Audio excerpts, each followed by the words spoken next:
As the southernmost continent on Earth, Antarctica is a land of extremes. It's a place of vast ice sheets, towering mountains, and some of the harshest conditions imaginable. But it's also a place of breathtaking beauty, with pristine landscapes and unique wildlife found nowhere else on the planet. From the mysteries of its ancient past to the challenges of modern-day research, Antarctica is a place of endless fascination and wonder. Join me as we explore this incredible land and discover the secrets that lie beneath its frozen surface. Welcome back to History in Minutes. In this video, we'll be indulging theories and evidence that may or may not explain what is Antarctica's history. Graham Hancock is a well-known British author and journalist who has become famous for his unconventional theories on ancient civilizations and their mysteries. Hancock is the author of several best-selling books, including Fingerprints of the Gods, which has been translated into more than 27 languages and sold millions of copies worldwide. In his book, Hancock explores the history of ancient civilizations and presents a compelling theory about the role of Antarctica in human history. According to Hancock's theory, Antarctica was once home to a highly advanced civilization that thrived for thousands of years before being destroyed in a catastrophic event around 12,000 years ago. Hancock's theory challenges conventional wisdom, which suggests that Antarctica was uninhabited and covered in ice until modern times.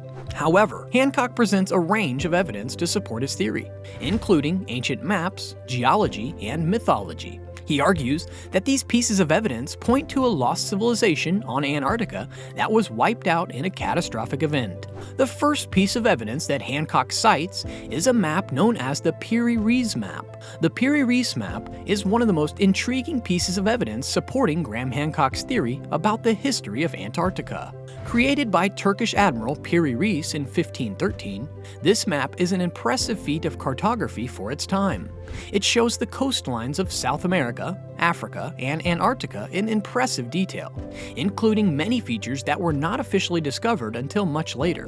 What makes the map truly remarkable, though, is its depiction of Antarctica. At a time when the continent was entirely covered in ice and largely unknown to the rest of the world, the Piri Reis map shows the coastline of Antarctica with remarkable accuracy.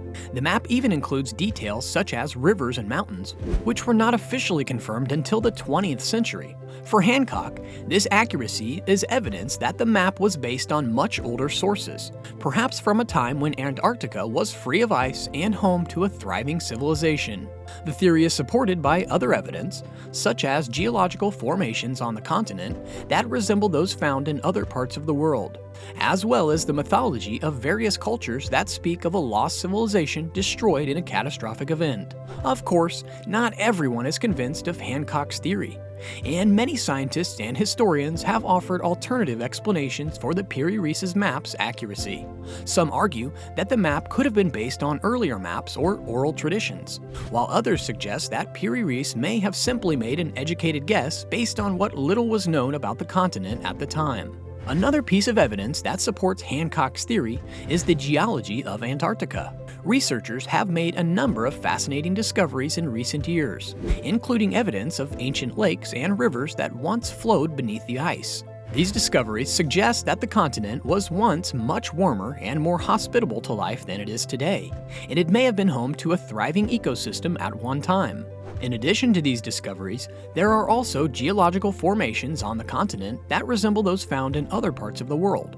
For example, there are rock formations that resemble the pyramids of Egypt and the temples of Peru.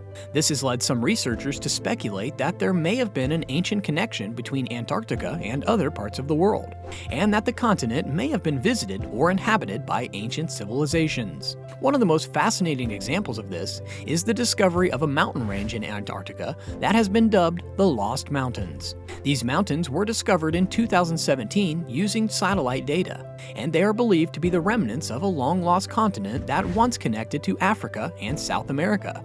This discovery has raised many questions about the geological history of Antarctica and its potential connection to other parts of the world.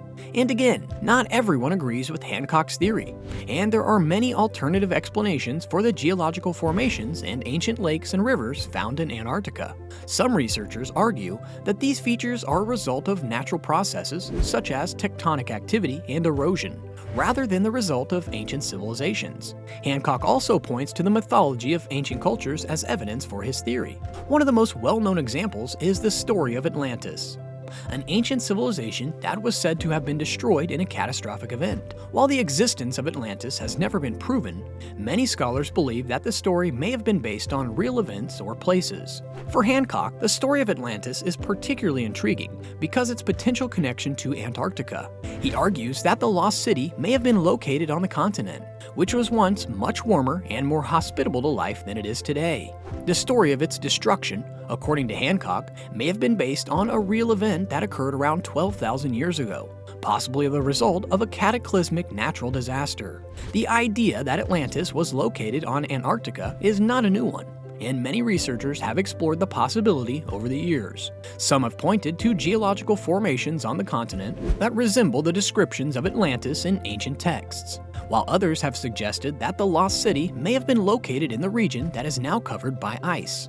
Hancock also references the Inca civilization of Peru as a cultural reference to support this theory about Antarctica. The Inca civilization believed that their ancestors originated from a land to the south, which is called Antisuyu. The land is described as a place of great abundance and prosperity, but it was destroyed by a catastrophic event, commonly believed to be a flood. According to Hancock, Antisuyu may have been located on Antarctica, and the catastrophic event may have been caused by the melting of the ice sheets. Hancock suggests that this theory is supported by the fact that the Inca civilization was highly advanced and had sophisticated knowledge of astronomy, agriculture, and engineering. The possibility of the Inca civilization having knowledge about a land to the south that was once hospitable and prosperous suggests a lost civilization that existed on the southernmost continent. Additionally, the Incas were known for their knowledge of water management and irrigation systems. These skills were essential to the survival of their civilization, which was located in an arid region of the Andes Mountains. The possibility of the Incas having knowledge of a catastrophic flood caused by the melting of the ice sheets on a distant continent indicates that they had knowledge of climate conditions that went beyond their immediate environment. While some skeptics may argue that the Inca story of Antisuyu is purely mythological, there is evidence to suggest that the Incas were an advanced civilization that had knowledge of distant lands and climatic conditions beyond their immediate environment. Hancock's theory raises interesting questions about the possibility of a lost civilization on Antarctica and its connection to other parts of the world. In a few instances, some critics have also accused Hancock of selectively interpreting evidence to fit his theory, and of ignoring or dismissing evidence that contradicts it. They argue that his theory is based more on speculation and conjecture than on solid scientific evidence, and that it is not supported by mainstream scientific consensus. However, Hancock maintains that his theory is a legitimate area of inquiry, and that it is important to challenge conventional views of history and to explore alternative possibilities. He argues that mainstream science and history have been too quick to dismiss evidence that does not fit established theories, and this has led to a narrow and incomplete understanding of the past. Despite the controversy surrounding his theory, Hancock's work has helped to generate renewed interest in the history of Antarctica, which has led to new discoveries and insights. For example, recent archaeological expeditions to the continent have uncovered evidence of ancient human activity, including stone tools and artifacts that date back thousands of years. Yet still, Graham Hancock's theory about the history of Antarctica challenges conventional views of the past and has inspired new research and exploration. While his theory remains controversial and has been criticized by some in the scientific community, it has also stimulated debate and encouraged a re-examination of the evidence. Whether or not his theory is ultimately proven correct, it is clear that the history of Antarctica remains a subject of great interest and speculation, and that there is much still to be learned about this remote and mysterious continent. While things still remain blurry for most of us, and some questions remain unanswered, we can say that Antarctica's beauty will not be the only reason for visiting the cold continent. An unfinished history may also be a compelling reason to do so. That's it for today's video. Let us know in the comments your answers to these questions. Do you think Hancock was right or plausible with his theories? And don't forget to like and subscribe for more content worth your every minute.